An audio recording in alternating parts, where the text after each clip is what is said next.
Before we jump into today's principles, let's quickly recap the foundation we built in principles 1 through 5. Principle 1, don't count calories. Focus on food quality and how your body actually processes fuel, not arbitrary numbers. Principle 2, balance between fed and fasted states. Give your body time to rest, repair, and burn stored energy instead of constantly grazing. If you're constantly digesting, there's no repair work getting done. Principle 3, 1 meal a day. Simplify your nutrition. Keep insulin low and streamline your daily energy. Principle 4, earn your food.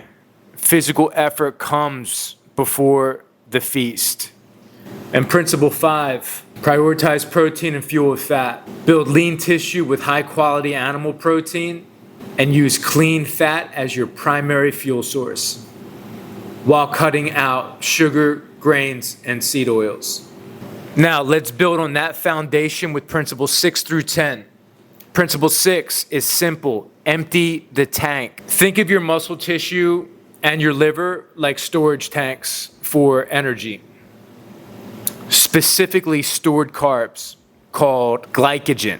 If your tanks are already full and you sit down to eat a big meal, where does that extra energy go? It has nowhere to go except fat storage. And if fat storage is full, now you're creating visceral fat. If the voids in your body are full, then you're starting to store it in organs. If you empty the tank, you can miss all that metabolic carnage. When we say empty the tank, it means putting in the work to drain those energy reserves dry. When you drain your muscle tissue, you turn your body into a literal sponge. That brings us right into principle 7, train hungry. This is pure evolutionary logic. Think about human history. Our ancestors never ate a massive feast, laid on the couch for an hour, and then decided to go out and hunt a mammoth. It worked the exact opposite way. Hunger was the signal. Hunger was the reason they hunted. When you train in a fasted state, your body wakes up, your focus gets razor sharp, your energy sharpens, and your body turns to its ultimate backup battery, stored body fat. Training hungry teaches your body to stop relying on constant snacks for fuel and start forcing it to burn fat for high-level effort. You don't eat first and then work off the meal. You earn the meal by hunting first. Principle 8 is all about zone 2 training and taking care of your internal ecosystem. Now, don't get scared off by the term zone 2. It just means easy, steady state movement where you can still hold a conversation, like a brisk walk, a light jog, or an easy ride on a stationary bike. Inside your cells, you have tiny power plants called mitochondria. They produce all the energy you use to live, think, and move. If you don't take care of them, your energy crashes. Without energy, there's no life, and your metabolism slows down. Here's the game changer. Time your zone 2 movement around your dinner time. So if 1 meal a day is lunch, instead of sitting on the couch during dinner, let's get our ass on a bike.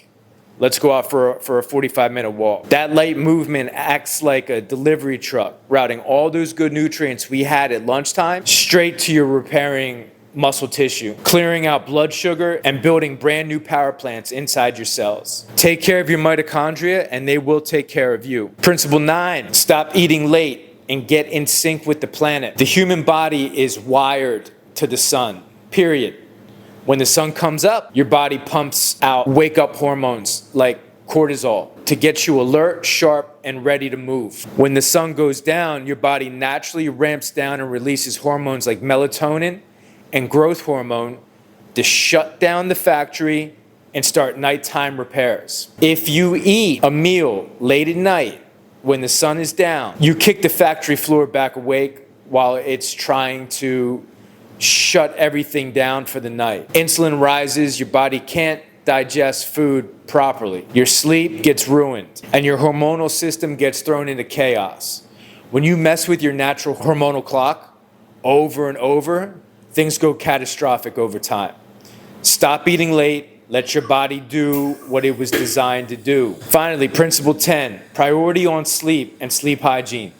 Sleep is not passive downtime. Sleep is the single most powerful legal performance enhancing drug on the planet. You can get every single workout right. You can eat your 1 meal a day. You can hit your zone 2. But if your sleep is garbage, your health and performance will fall flat on their face. Deep sleep is when your brain literally washes away metabolic waste. When growth hormone surges to repair your muscles, and when your nervous system resets.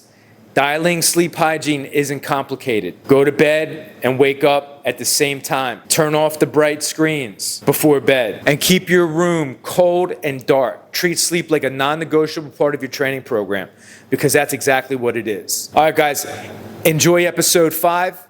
Learn something, okay? These principles, 1 through 10, are what I figured out over a 15-year span of turning myself from an obese liability to a highly optimized asset. If you follow the 10 for 30 days, I promise you, you are going to feel amazing. Health is very simple when you think about the biological processes, and that's all we're doing.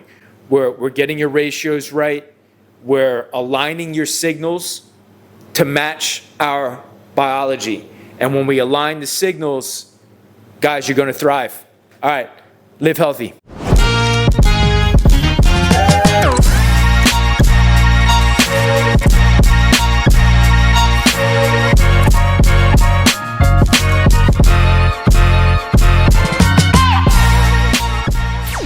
So last time we talked about the first 5 dark side principles, which starts with don't count calories. The second one is balance between a fed and fasted state. The third one is OMAD, 1 meal a day. We'll be using that abbreviation, OMAD. The fourth one is earn your food. And then the fifth one is prioritize protein and fuel with fat. And so if you want to learn more about those principles, you can go back and watch that previous episode. We are going to move on to the next 5 principles, the final 5 principles. You'll see that those foundational principles were really strongly focused on the diet. Now we want to tie in diet with training and lifestyle. And so the first one that we want to talk about today is emptying the tank through zone 4, zone 5 training.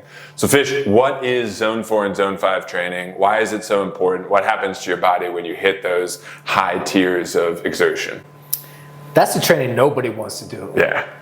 Today's Thursday. Yeah. How many people came today? Well, there's a lot of misses on Thursday. There's a lot of misses on Thursday. There's a lot of motherfuckers who didn't show up today. There's a lot of no-shows. I'm gonna get them tomorrow. Yeah. They don't know. It's gonna be a surprise repeat. Oh God. Number 6 is what we call empty the tank principle. I think about the human fuel tank being our muscle tissue and our liver. Our muscle tissue and liver are the 2 main organs that contain the most glycogen. So if you think about it from that standpoint, when we go to fuel, we want those depositories open. Right. We want them receptive to incoming nutrients. Let's just paint this picture where we didn't empty glycogen from our muscle tissue. Once we eat, that glycogen is now that glucose is now searching for a home. Right. If muscle tissue is full, where's it going to go? For me, it was always right here. All right. So, okay, and then let's go beyond that. Right. When fat storage is full, where does it go? Where does it go? Into visceral fat? Into your organs? Well, right now your body's in a state of panic. Going, yo, where the fuck are we going to put this? Right. So then it just starts packing it around into void areas in the body. Yeah. And then what? Once that's up, let's just talk about the whole process. Right. Once those visceral spots are now filled with these little fat pockets, where's it go? I don't know, where's it go? Now it's going into organs. Cancerous cells? No, Jesus. It's always cancer with you. We talked a lot about it, and then I watched the podcast. No, so it's fatty liver disease, right? So non-alcoholic fatty liver disease. It'll go into your kidneys. Sure. It's going to go up around your heart, Sure. right? So those are the stages. Muscle is full. Okay, body's going to revert it to fat storage. Fat storage is full. It's going to start going into visceral areas. Visceral areas start getting full. It starts going into organs. Right. Now, That's where the scary stuff happens. Now Heart disease. You're talking about a fucking full-on train wreck at that point, right? Yeah. How do we avoid that? Well, make sure the tank's open when you put fuel in. You fucking make sure you gotta fucking refill the tank, right? Like, let's eat when the tank is empty. Right. That's where that metaphor comes from. That's what I truly believe in. And then the liver too. So the liver has this emergency, like it's like the emergency pull thing on the airplane, like pull in case of emergency. Well, we have this glycogen stored in our liver. That just I think you mean a train or like a bus. I've never seen an airplane with like a you know what I'm talking about. No, man, they get the oxygen mask thing. Oh, okay. There is a pull. Yeah, there is a pull there. Right. Yeah, okay. Tell me my business. What? So, but what I'm saying is we have this emergency fuel. Right.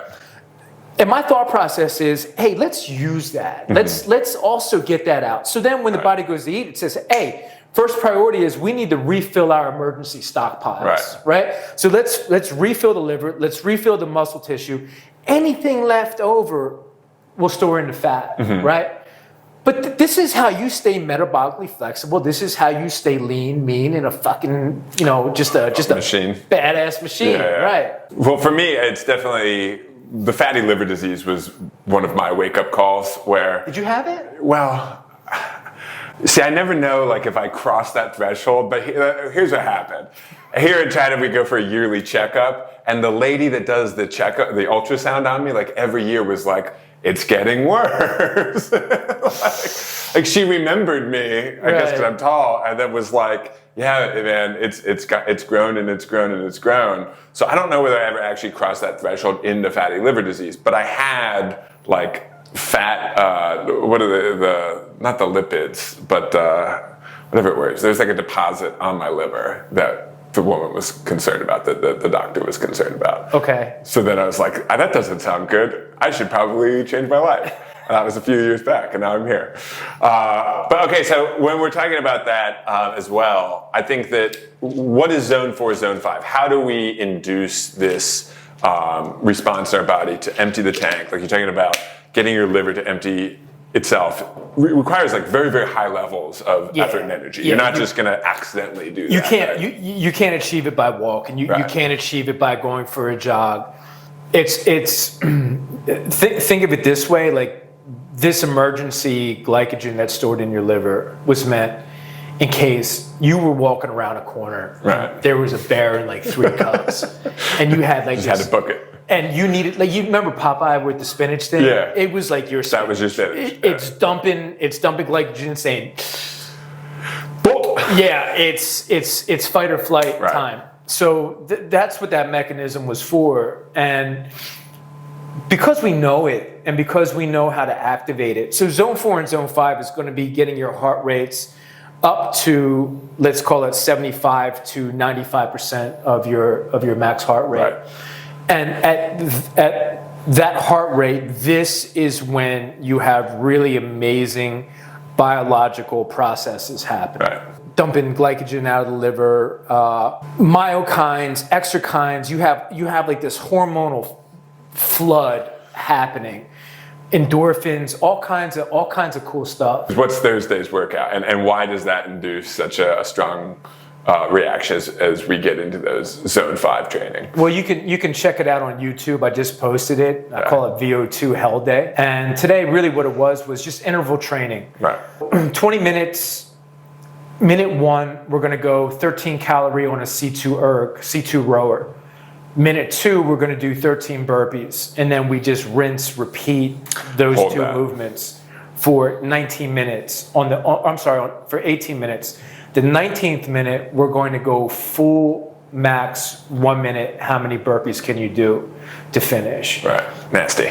It is nasty, but the point is it's scalable. So it's like for Craig and I doing 13, 14, 14, 15, 15, it's okay. For most of the people that are just starting out, maybe we need to scale it to a 6-6 or like a 6-8. But the point is this, is that at 13-13, Craig and I are doing like a 2-to-1 work-rest ratio. Somebody with very little fitness level or lung capacity is not going to be able to maintain a 2-to-1 work-rest ratio. So what we do for them is give them a 1-to-2 work rest ratio. Right. We just invert it. Where you can think about it like this. Every second that you're working, you're going to take 2 seconds for rest, right? Right. And that's a lower level of fitness. And then as you get to a higher and higher level of fitness, because you're going to need more stimulus to get into the zone 4, zone 5 range, flipping that ratio, right, is going to be really, really important. You can't mimic this. Right. You can't fake this. There's only one way to get these benefits, and that is to earn them. Is it hard? Absolutely, but it's hard for a reason. You're never going to adapt in your comfort zone. Right. And if you're looking for optimization, then your baseline can't be a bottom dweller. 100%. You need to set your baseline extremely high. It's almost like the art of being comfortable while uncomfortable. And the better you get at that, the more resilient and durable you are. Yes, it's uncomfortable, but the thought process is, let me learn how to be comfortable in this state. And if you can become comfortable when your heart rate is jacked, your muscles are burning, I'll tell you what, life gets super, super easy. It rewrites what's difficult in life. Exactly 100%. right. Like all of a sudden, like little work gossip things become less important. Somebody said something mean to you, you're like, oh. Yeah, right. Traffic jams, you're not really that pissed off. Like sitting down at a desk and working becomes so less stressful. Right. So what we're trying to do is we're trying to create the most hostile environment possible when we're training. Right? Yeah, I mean, really, that's what it is. Yeah. It's like going. But because we volunteer that and we go through that on a daily basis, life gets to be really slow motion after that. And it's very hard to get me rattled. I'm so used to dealing with chaos, and chaos is different when you can't breathe and your muscles burn. Do you know what I mean? So when you're dealing with chaos and you have your breath and your heart rate's only at 120 or whatever, you're like, this is easy. Because I'm used to dealing with chaos when my heart rate's up at 170, 180. Time is my training partner. Like I don't need anybody there. Like if somebody's there, okay, cool. But I've trained for so long in my life, the clock became my training partner. That's what you need to do, like no matter what. And that way you're not relying on anybody. Like if your gym buddy doesn't come to the gym, you're like, okay, I guess I'm gonna miss. I guess I missed. No. I guess I was sluggish today. You got the clock, and then you got your goals. You got your micro goals. The clock is gonna change everything. Right. It did for me. Like this 40-minute workout we did today, a 20-minute piece, 10-minute piece, and another 10-minute piece. That is more work than I guarantee. Most people you go to any gym in 3 hours. Just observe them for 3 hours. I guarantee you, we did more work in 40 minutes than they do in 3 hours. 100%, and it's every type of work. It's the VO2 max work. It's the strength, the weightlifting work. Yes. You get it all in 40 minutes because of the clock. Because of the clock. Because the time is so important. When we're weightlifting, we're also getting VO2. Right. Let's not separate things. Let's just get it done. 40 minutes. We're in. We're out. And now we're back to living life. Yeah, I'll just add and sort of close this out as we talk about how to empty the tank. Like, look, guys, nobody's going to be there to push you. Like, even here, like, even people in my class, some of them are not going to put in the effort. And you can see from results who puts effort in and who doesn't. Yeah. At the end of the day, it is all about the effort you put into the program. So this program is 100% effective if you do the program. Right. So this leads us to number 7, cuz. Train hungry. That's right. This is one I'm excited about because I think I might be able to trigger you with some devil's advocate arguments here. Sure. Why do we train hungry? What's the purpose of this philosophy? The reason why I train is for metabolic flexibility. And if I'm training with anything in my system, then I'm not really training my body. Mm-hmm. All right. Metabolic resiliency, having my body figure out how to muster the energy is what I'm thinking about when I train. Mm-hmm. I'm not thinking, let me carb load. You know where I was going to go with that in a second. Hey, I'm trying to preempt it. I'm trying to PR today, so I'm gonna ingest this 300 grams of sugar so I can hit a 1 rep max. It's one of those things where you just say, just try it. Just try it for 30 days and see how. Maybe training for me is more ritual than anything else. Like the way I think about it is, I know from my life experience, life never gave me anything on a silver platter. Sure. Like everything I ever earned was fucking hard. I'm never going to be well fed when life throws some bullshit adversity at me. Yeah. I'm never going to be like, you know, perked up and cheery when it happens. It's probably going to happen after I got kicked in the nuts a few times, right? I haven't had any food for 4 days, and then life is going to give me some shit. Right. So can I handle that? Right. Do I have the strength, the inner strength, to handle that adversity when I am not at my best? Right. That's the way I look at training. And I think that people have to understand that there's physiological responses that also need to be trained in order to be able to, in that moment, because I think a lot of people will hear you say that and they'll go, well, I'm a tough guy, I'll just tough it out in that moment. Yeah. And it's like, all right, good luck, man. No, you're not. Right. No, you're not. So there's physiological responses that you have to train your body to do, and that's what we're talking about, and that's why training hungry is so I think important. it's way more interesting to know how strong you are when you're weak. Right. That to me, Right. Is like showing, yo, that dude's strong. Right. That dude just got his ass beat for 60 minutes. There's a reason. And then just yoked some weight. Hey man, give me the perfect environment. Give me the everything that I need to succeed.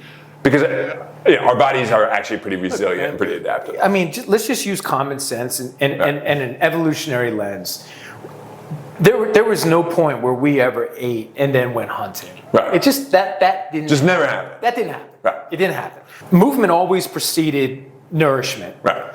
And I think that timing of signal, what we just talked about with high intensity, where we're emptying, muscle glycogen and liver glycogen, and like that was a normal thing throughout our whole evolution. Happened all the time. Happened, right? It did, and it didn't happen because they were thinking about it. It happened because of the hostile environment. Yeah. That was the environment they lived in. That's how our bodies are wired. Right. And what I'm saying is, if we tap into that, if we tap into how we are wired, then we can thrive. Right. And that's what when we talk about health span, we're talking about thriving, right? In the modern world, it's great that we don't all have to, fight a world war every 4 years or whatever. Back in the day, I mean, dudes would march 80 kilometers and then go get into fist fights with each other for like 7 hours. It's like, who do I want to be on my side? I want the person that can thrive in that scenario to be on my team. Right. Show me the dude who's really strong when he's weak. Right. Like that's the dude. Right. That's the dude who just doesn't stop. Right. Like Gabby. Yeah, we have a training partner named Gabby. This girl Gabby who trains with us, yo, that girl has pure mentality, samurai warrior heart, man. And if I were to choose an army, I'd choose 100 Gabbies. Yeah. Regardless of skill, regardless of any other factor. Just pure heart, mentality, determination, and desire. Just gets after it. Just smokes it. Like she's the only female today that also did 13-13. Yeah. Again, when we talk about building a team, I mean, this is a bit of a tangent, but just surrounding yourself with people that are doing this, that are training hungry, is well, that's what we're here for, man. So the dark side community, because I know for me, before the community got built, I was on my own for a very long time. That's what we're here for. We're here for anybody else who's just kind of sick of conventional wisdom and the conventional thought of what health is. We're not telling you some kind of black magic shit, man. We're just kind of going back in time. Get after it. And just being very logical about like how we evolved, the sequence of signals that were sent. And to me, I think if we can match that evolutionary sequence of signaling, that is how we achieve to be our best selves at a cellular level. Sure. Let's say that I have a big competition coming up. I really want to succeed at it. Every time I do a test of this thing, I'm hitting the wall at the 40-minute mark. So at 36 minutes and 30 seconds, I'm going to suck down an energy gel and have that power for me so I don't hit the wall. You're an idiot. Why? You want me to explain to you why you're an idiot? Yeah. Because that's not how nutrition works. Right. Like that's not how it works. And if you doubt me, go research any of Tim Noakes' new research that's out. And when you hit the wall, that is not an energy problem. That is a central nervous system problem. Right. And the reason why your central nervous system crashes at that time is because you've never been in that state and your body don't trust you. It don't trust you. Yeah. So it shuts you down. Right. It's saying, because you're out of your depth. Right. Yeah. We're cutting you off. Right. You're done. Yeah. I mean, this is what I wanted us to get to is when we talk about the high intensity emptying the tank, and we talk about the training hungry. It's important that you're doing this regularly, because that's going to develop that resilience. It's the only way. This can't be like a once a month thing. Right. It's got to be a daily thing. Right. It really does. I haven't missed a training day in 15 years, and there's a reason for that. Like, one, I made a promise to myself when I was at my rock bottom that I wouldn't miss a day. And that's something that I can be very proud about, that I can say I stayed true to those words. All through COVID, all through everything that happened. All through everything. I've never missed a day. And the one thing I can take away from that experience is putting my toe in the pain cave. Yeah. Every single day. Every single what it day, does to you become comfortable being uncomfortable.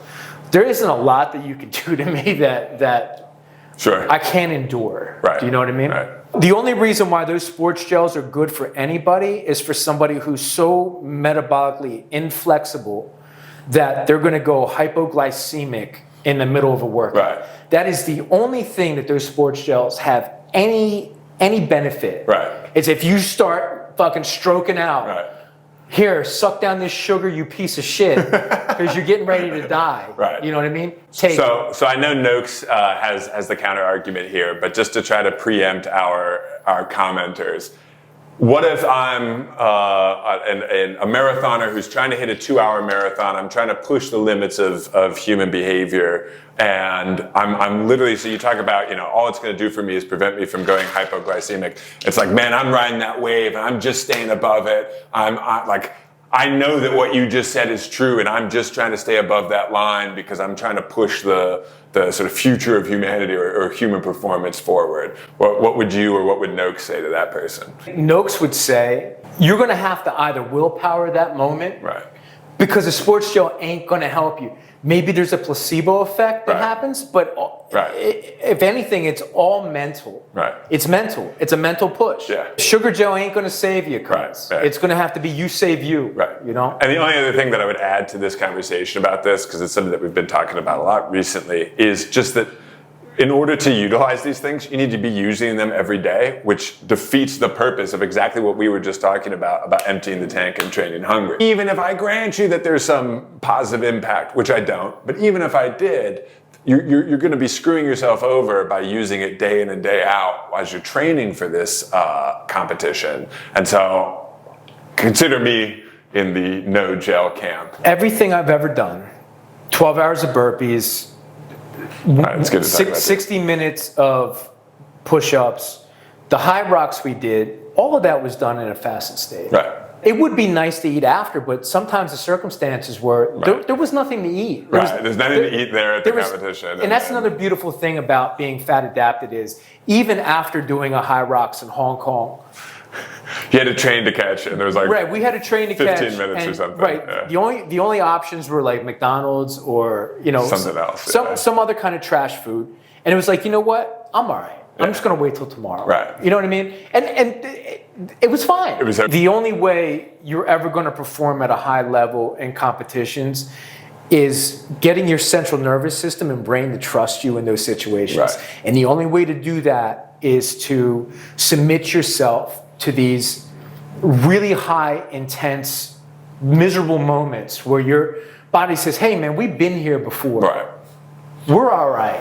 You know what I mean? He knows how to handle this. So we're not going to put any brakes on. We're gonna let him go. That's one of the things that I'll also say to new people joining as we talk about these high intensity workouts. It never gets easier, but it does get more comfortable because my brain understands where I am. I still feel shitty, but I just feel happier in that shitty place, right? The only reason why I would disagree with that is because as we get more fit, we're demanding more of ourselves. Right. So like 13. Well, okay, if I was doing 6'6", if I go back to doing 6 cal 6 burpees. That's what I'm saying. So as we get more fit, we're asking ourselves to do more and more. To do more. Yeah. Whether that's heavier weight or it's for sure. Even a shorter time domain. Like those short ones are bad. If we do like if I walk in and there's an 8-minute AMRAP on the whiteboard, I'm like, oh no. Yeah, those are the scary ones. He's right. It never gets easier. Do we get more comfortable? Sure, but if I was using a 70-kilo barbell last week, this week maybe I'm using 72. Right. Yeah, it's just a little bit more resistance, and it just becomes a little bit more diabolical. It's definitely not as you're right. It's not necessarily more comfortable. It's less of a punch in the face than the first time you do it. The first week you do it. You're more durable. You're more resilient. You can you handle it better. Right. Yeah. Like you're not it's trainer. Not scary. Right. Like when you first start, you're gonna feel like you got hit by a bus. Right. And as you get better, as you get more fit, it doesn't feel that bad. Does it feel like you still got into a fight? Yes, 100%. But it's not like you just got smashed. Let's jump into the next we want to make sure that we hit all of these today during the pod. So number 8 is zone 2. Zone 2 training. The reason why zone 2 is on my list is not for your health. It's for your mitochondrial health. And when you think about your body, I want you to think about it like an ecosystem. So we have our human DNA, we have gut bacteria, which has millions and millions of stuff in there. Different, like non-human DNA that needs tending to. Right. Then we have mitochondria, which is also not human DNA. So we have to do, like our lifestyle has to include these things that support that gut bacteria DNA, that support the mitochondrial DNA. And zone 2 is on my list because it supports mitochondrial biogenesis, mitochondrial density, all these things for mitochondrial health. Sure. If you don't know what mitochondria is or does, in every one of your cells, mitochondria is attached to it, and mitochondria is responsible for the energy that you have. Let's just say you had some sort of mitochondrial disease, you are closer to death than if you had like the worst human disease possible, right? Because without mitochondria, there is no life. Mm-hmm. So for me, when I think about life and I think about vitality and I think about resilience, what is the most important thing to living your best life? And that is an abundance of energy. Right. So mitochondria needs to be on the list because it is so vital for energy. And without energy, we're nothing. Right. So just like we introduced zone 4 and zone 5 training, what is zone 2 training? How do we induce it? What are some things that we should be spending our times on? Post our heart rate poster here. But zone 2 is going to be, of course, just above zone 1. Let's paint you a picture.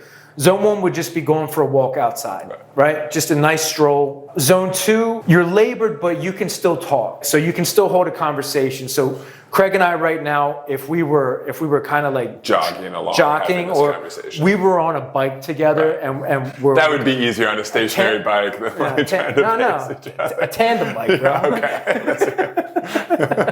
You can use the talk test. Right. But your heart rate, for me, depending on your age, right? Like it's gonna be at 70 to 75% of max. Sure. So for me, if I'm holding like a 130, 135 heart rate, that's like my upper limits of zone 2. So you can use your smartwatches to see where you're at. The recommendation from the WHO, the World Health Organization, is going to be about 4 hours a week. Okay. It's a pretty high dose. Right. They recommend 90-minute sessions, but I don't have 90 minutes in a day to do that. Because I eat OMAD, 1 meal a day, my dinner time is my zone 2 time. That's how I'm able to pull it off every day. It's like, hey, the gym's empty, everybody's eating, I'm gonna get on the bike for 45 minutes. So every day at dinner time, I'm on the bike for 45 and I'm hitting my zone 2. Right. So I'm getting that mitochondrial health in. Yeah, and for me, it's jogging. And when you talk about that energy, this is another one of those things that people just need to experience for themselves, because I think that there's a sense of like in the modern world, I'm so busy and this day and I gotta take a cab to get anywhere. And like, where would I even jog? It's like, find a place, find an anchor in your life, find the time, carve it out, and then make that a part of your daily ritual from, we're going to talk about sleep in a second, from the time you wake up to when you train hungry to when you have that meal in the afternoon, and then including this in your ritual, part of your day, part of your cycle, you're just going to feel so much more energy and you're going to be able to accomplish more. Real quick, think about this, the sequencing of signaling. We're doing our high intensity, we're emptying our tank, we refill the tank, and then after that, we have this long, methodical movement. Right. Now, we're not hitting this high glycotic state, but we're hitting this fat oxidation state. We're moving. So now, all these nutrients that we just ate are now shuttling. We got blood flow going on. And now, because we sequenced it like this, we now have a 2-to-1 move-eat ratio, which is awesome. That to me is the perfect ratio if we think about health and wellness from an evolutionary standpoint. For my beginners, for the people who are right now dealing with type 2 diabetes or fatty liver disease, if I'm going to build you a program, we're going to go heavy on zone 2. And the reason why is because if we get your nutrition set up, your body's not in a state that can really do a lot of high intense work. The dosage is going to be very small until you're able to handle that. If we were going into some rattlesnake infested part of the world, we would get like maybe a little bit of antidote. But not a lot, because a lot would fuck us up. So we're just going to get a little bit and ramp up our immune system. To handle larger dose in the future. So we treat training the same way, but with zone 2, we can give you a full dose at 45 minutes. Right. And now we have your body moving and we're working your base foundation of your fitness to where now you're becoming fat adapted because of your diet, and now we're oxidizing fat and we're building the foundation. So zone 2 is going to be your base, and then the high intensity is going to be the peak of your pyramid, right? So in the beginning, we'll give you a small dose of high intensity and then a big block of zone 2 work. Right. And so I think, to just put the finer point on it, it's something that for people at every level of fitness should be doing, should be dedicating time each day. If you can't do each day, at least several hours each week to your zone 2 training. I'm fasting tomorrow. Right. So I've already started my 50-hour fast for the week. I gorge on Thursday. Yeah. So it was another beef-based pizza, broth, pork skin. Yeah. I had like 3 duck breasts. So, I smashed. But so I'm full, like my belly's extended, I'm uncomfortable. And then when I hop on the bike and I move and I'm sweating it out, and when I finish off the bike, I feel light and ready to feel move. better. Feel great. Right. And then that's how I go to sleep. I go to sleep just feeling really well. You know what I mean? Instead of that like nasty. We'll talk about. Yeah. So this leads into the last one, or the second to last one, which is don't eat late. You all right, man? Yeah, I squeezed the nut when I tried to go leg over. All right, that's a good transition into 9 and 10, which is all about sleep. So we just talked about how to sort of feel good when you go to sleep. A surefire way to feel bad when you go to sleep is to eat right before you go to sleep. It's funny you say that, though. I mean, a lot of people can't go to sleep unless they eat something. And I think I remember being like that. So some people are like, yo, like, I need, like, if I don't eat, like, I'm not going to fall asleep. Oh, my sleep is just horrible. Yeah. It's like, all right, man, just do you. You know what I mean? Give a fuck what you do. We don't care what you do. Yeah, I don't give a fuck. Like, all I can do is give you the information. You do with it what you want. Research, or you can look up Dr. Sachin Panda. He is a circadian rhythm specialist. This guy knows everything about our circadian clock, how we are so in tune with our planet. As the sun sets and rises, our bodies are really locked into that. The reason why eating late is bad is because you break this hormonal cascade that is meant to happen. Why eating late is so horrible for you is that insulin spike changes the entire process of what is supposed to happen. Yeah. That can wreck you. You can go like 4 days without water. You can go, depending on how much fat you're carrying, a very long time without food. But if you don't get a good night's sleep. Good night's sleep. Right. Really, we don't want to interfere with what is supposed to happen with our hormones. So as insulin naturally falls, we now have glucagon turned on, which is our repair mode. And then we have melatonin starting to peak. And then that melatonin is supposed to help us drift off into sleep. So if we're interfering with that, with eating late night meals, then we're not in our repair mode and we're not activating or letting melatonin do its thing. So you're going to wake up not feeling your best. You're going to wake up with a lot less energy.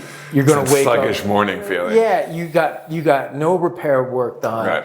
And then this is how disease slowly starts to set in. Right. Because you've basically robbed yourself of your body's natural process of cleaning shit up. Yeah, it's not to say that if you have one late night meal, your entire world is going to fall apart. Oh, and yes, you're definitely it is. going to catch a disease. Yes, it is. Don't listen to them. This is definitely one of the ones that I struggle with, especially when I'm on some of my business trips and whatnot, where I feel like, wow, I really have difficulty eating while the sun is still up. And so, I don't want to fast for 2 days or whatever. And so I'll just grab a little meal of steak.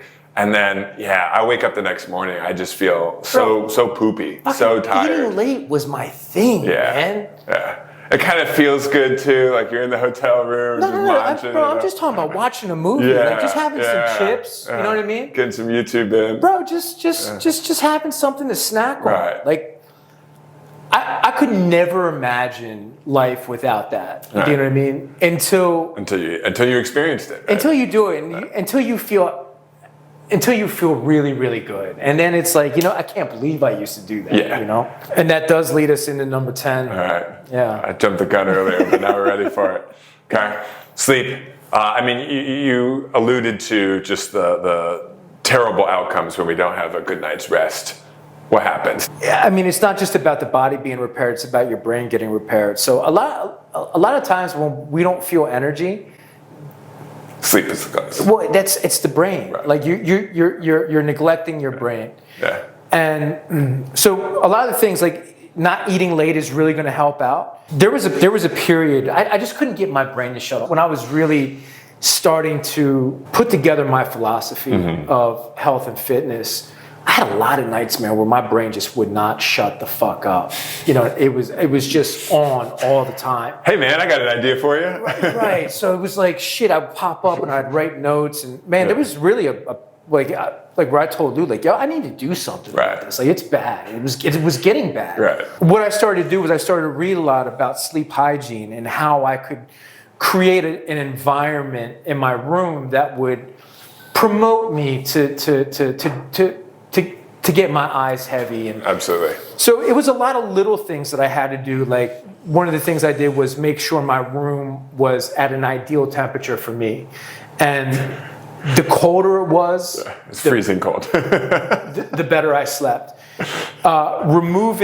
Blacking out my windows, like getting rid of all light, putting some tape over the AC light, because even that would fuck with me.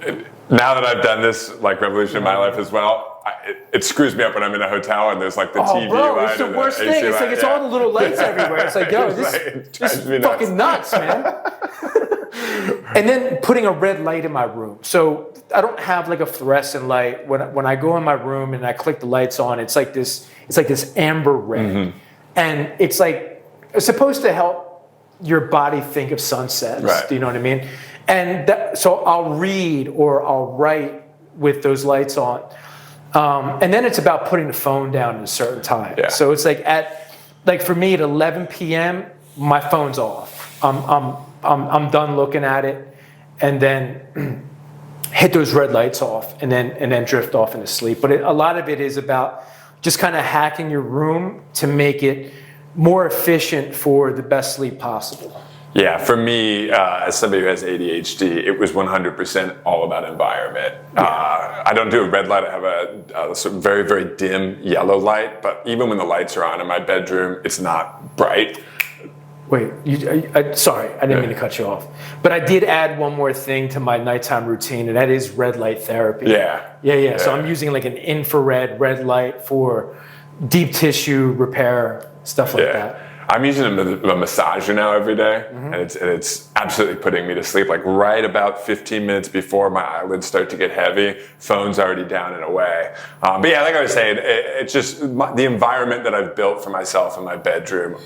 Everything that's in my bedroom is a bed, a charger for my phone where it has the alarm, but I'm not touching it when I'm in my bedroom, and then like the closet where my clothes are. Anything else that's like a life thing is outside of my bedroom. Yeah, I just thought of something. Because can't wait to hear this. But for me, it's because if anything else is in there, like the way my brain works, it just will attach onto it, and we'll just start to think about it, and like, oh, maybe I should do this thing over here. Yeah. What did you think about it? Yeah. So I bought one of these sunlight alarm clocks. I almost got divorced over it because I wake up like 3 hours earlier than my wife. Yeah. She was like, bro. You gotta turn that thing off. That fucking thing comes on one more time, I want to fucking murder you in your sleep. Because, bro, take your eyes out. It ain't like a sun, man. It's like you just got. You're like, on the sun. No, you got like cops over you with a flashlight in your eyes saying, "Yo, wake the fuck up, motherfucker." I can't imagine. Like my eyes are closed, and because I sleep facing it, dude, that thing comes on. It's fucking terrifying. It's fucking terrifying, man. Like the setting says it's gonna gently get brighter and brighter. No, it's like dark, and then it's like bright. It's like fucking. It's like 1,000 watts of light. Did you feel like it worked? Did it get you up in the morning? It worked for you. I know it didn't work for your wife. My cortisol shot up. Yeah. I was confused. Yeah. I didn't know what was going on. Like, yo, what the fuck just happened? And then it's got like these really shitty like bird sounds to it. Oh no, that's not good. So it's like that's not good. And you got this bright light in your eyes. So you're just disoriented. Like, yo, what the fuck's going on, man? So yeah, don't get the day. What's it called? The sunrise clock. Sunrise. Yeah, I used it 3 times. It hasn't been on since then. Jesus, man. Because we darked out everything. You know what I mean? So it's fucking. Yeah, the room is entirely pitch black. So you don't know what time it is. Yeah. You know what I'm saying? It's like hard to get up. You know. So I was like, yeah, the light's gonna help me get up. It did. Yo, it works though. It works. That's for sure. So. Listening to your rhythms is the way to go. But yeah, tailoring that environment and testing. I mean, we're having a good time with the sunrise clock, but it's you do need to test these things. Test your environment. I'm a big fan of Atomic Habits by James Clear, and sort of really looking at the little things around you that prevent you from sleeping, prevent you from getting up in the morning. Yeah, and I'll link Dr. Satya Panda's research. Yeah. It's really fascinating on a lot of the stuff that he's learned. He's conducted like the largest. There was an app, and I signed up for a long time ago, but he was tracking people for a very long time. He was the one that got me to put my stinking phone down. Okay.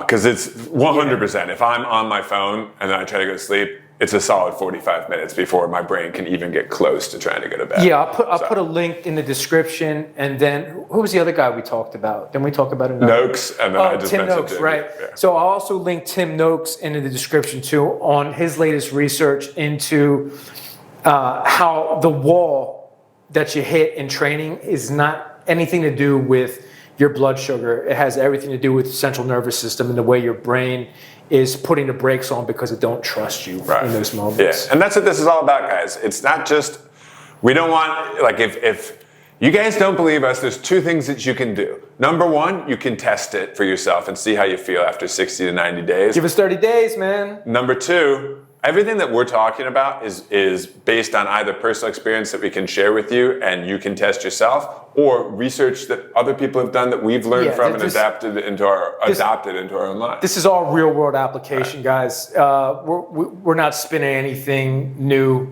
This is well documented. In the world that we live in now, there is so much misinformation. People don't know what to trust. Right. And what we're trying to do is say, hey guys, 100%. you can trust this. You don't even need to trust us. But what we're saying is you can experiment this with for 30 days to 60 days. See how you feel. And right, it's because it's not going to kill you. It's not going to kill you.